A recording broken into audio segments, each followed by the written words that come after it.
கோல் சேமிப்பு பண்ணுற மின்னுக்கு நம்ம என்னென்ன செய்யணுன்ட்டு என்னென்ன தெரிஞ்சுக்கணுன்னு வாங்க நம்ம பார்ப்போம்.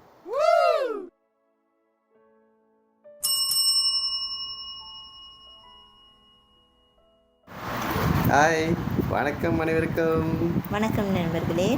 ஸோ நீங்கள் பார்த்தீங்கன்னாக்கா கோல்ட் சேவிங் பண்ணும் பொழுது நீங்கள் கோல்டு வாங்கினீங்கன்னா உங்களுக்கு கண்டிப்பாக ஃபிசிக்கல் கோல்டு கிடைக்கணும். நீங்கள் பார்த்தீங்கன்னாக்கா இப்போ கோல்டு நம்ம கையில் இருந்துச்சுனாக்கா அந்த கம்பெனிக்கு என்ன ஆனாலும் அதை பற்றி நம்மளுக்கு கவலையே இல்லைங்க. நம்மளோட சொத்து ஃப்ரீஸாக ஆனால் கூடயும் நம்மளுக்கு கவலையே இல்லைங்க. ஏன்னா கோல்டு நம்ம கையில் இருக்குது.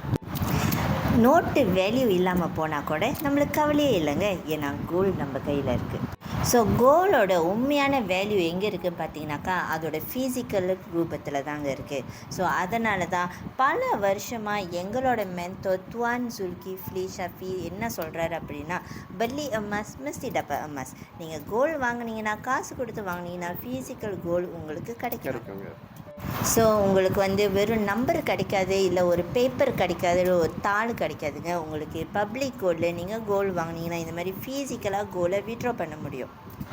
ஸோ இதை தவிர்த்து நீங்கள் வேறு மாதிரி பிளாட்ஃபார்மில் கோல்டு வாங்க ட்ரை பண்ணிக்கிறாக்கா ஸோ அதுக்கான பலன் லாஸ்ட்டை நீங்கள் அனுபவிச்சு தான் ஆகணும். ஸோ இப்போ பார்த்தீங்கன்னாக்கா ஃபிசிக்கல் கோல்ட்லேயே நிறைய கலப்படம் இருக்கும் பொழுது ஓகே, நீங்கள் பார்க்க முடியாத கண்ணுக்கு தெரியாமல் நீங்கள் கோல்டு சேவிங் பண்ணிகிட்டு இருந்தீங்கன்னாக்கா அதுக்கான இது நீங்கள் அனுபவிப்பீங்க. ஸோ அதுக்கு தான் நாங்கள் சொல்கிறோம், ஒரு நல்ல சேஃபான பிளாட்ஃபார்மில் கோல்டு சேவிங்கை ஆரம்பிங்க.